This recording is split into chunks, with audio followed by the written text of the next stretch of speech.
فليعبدوا رب هذا البيت الذي أطعمهم من جوع وآمنهم من خوف।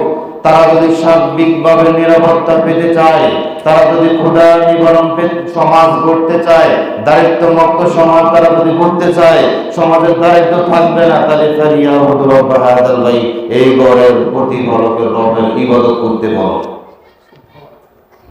কোন ঘরের? কাবা ঘরের প্রতিপালকের ইবাদত করতে বলো। কিন্তু আল্লাহ কিভাবে দিবে দেখেন না। এই শীতের মৌসুমে ওয়াজের কোনো শেষ আছে? একটা ওয়াজ 12টা 1টা 2টা পর্যন্ত বক্তার উপর বক্তা সিরিয়াল।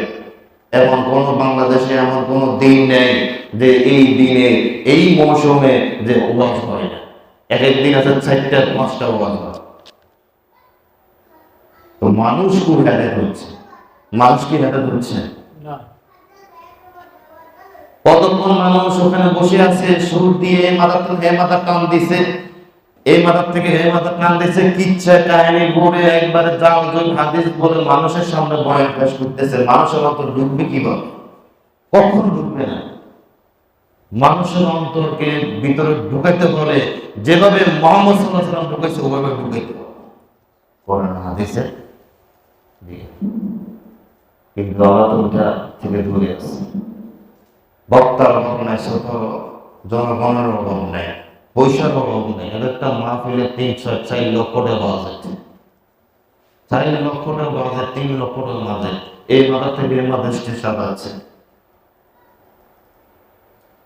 যারা মাহফিল করতেছে তারা কখনো চিন্তা করে যে আমি তো 4 লক্ষ টাকা খরচ করে মাহফিল করলাম, কি উপকার হলো, কি উপকার হলো।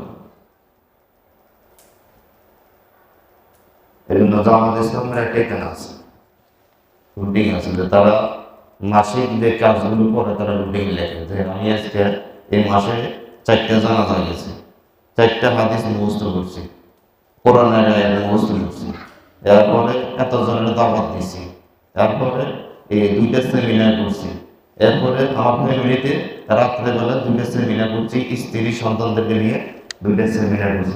খাতা লেখে যারা রুকুন দাওয়াত ইসলাম যারা রুকুন আছে তাদের এইভাবে লিখে দিতে হয়। আমি তো জানি না, একজন জামাত ইসলামকে আমাকে বলছে যে এভাবে দিতে হবে। কিন্তু তারা কখনো এই বছর কোন মাহফিল করতেছে, তারা কখনো হিসাব করছে যে কজন মানুষ হেদায়েত হয়েছে, কজন মানুষ আসছে, এই মাহফিল শুনে কজন মানুষ হেদায়েত হয়েছে হিসাব করছে না? হিসাব করে অনেকেই আছে। আপনি দেখেন এমন আমাদের সহিদের মধ্যে এরকম আছে যে মাহফিল আমাদের গ্রামে কর্মুয়ে যত রকমের বাধা আসুক, পুলিশের যদি গোশ খাবাইতে হয়, নেতারা যদি গোশ খাবাইতে হয়, তারপরে মাহফিল করব। কারণ আমার ফিস্টিজের ব্যাপার সেবার আছে। নেতারা কইছে মাহফিল বন্ধ করে দিব, আমরা কইছি মাহফিল করব। এবারে পুলিশের গোশ খাবার হোক, নেতারা গোশ খাবার মাহফিল করব। সত্য ঘটনা আমি বললাম না, শুধু বোঝার জন্য বলতেছি। সরিয়া কি কথা?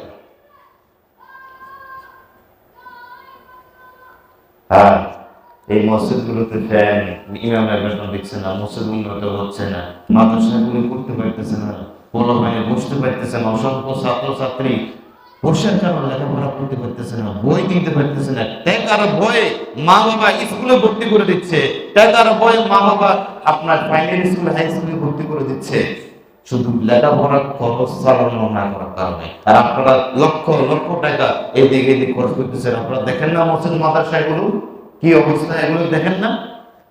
আপনাদের মাহফিল হলো শীতের মৌসুমে, আর এই মসজিদগুলো হলো সারা বছর দাওয়াত দিতেছে, এই মাদ্রাসাগুলো সারা বছর দাওয়াত দিতেছে। এই মাদ্রাসা থেকে যত সন্তান সন্ততি তৈরি হবে সবগুলো একদম মাঠের পর্যায়ে সরাসরি মানুষের কাছে কোরআন সুন্নাহর দাওয়াত নিয়ে তারা পৌঁছে যাবে রাত ও দিন। কিন্তু এটা নিয়ে মানুষ আছে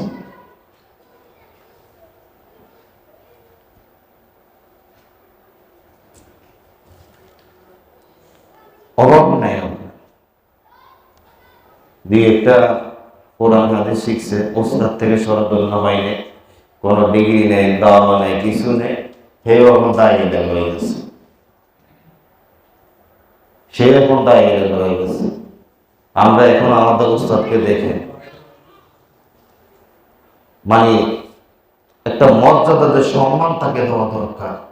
আমাদের উস্তাদ থেকে আমরা শিক্ষা যদি বর্ণনা করতাম, তাহলে আমরা এখানে যে দাঁড়িয়ে বন্ধা দিতে পারতাম না। আমাদের পিছনে আমাদের উস্তাদগুলো অসংখ্য মেহনত করছে, বিনা পয়সা তাদেরকে আমাদেরকে শিক্ষা দিচ্ছে, আমাদের একটা আলোচ আছে। আর এখন এখন উস্তাদের কত দূরের কথা, যদি মতের বিপরীত চলে যায়, তাহলে ওস্তাদের এমন অপমানি করবো, এমন ভাবে তাকে মান সম্মান নষ্ট করবো, যে দুনিয়ার সমস্ত উস্তাদের অন্তরে কলিজা গিয়ে আলাদা, ওস্তাদের নামটাকে অসম্মান করে দেয়। এই হলো অবস্থা।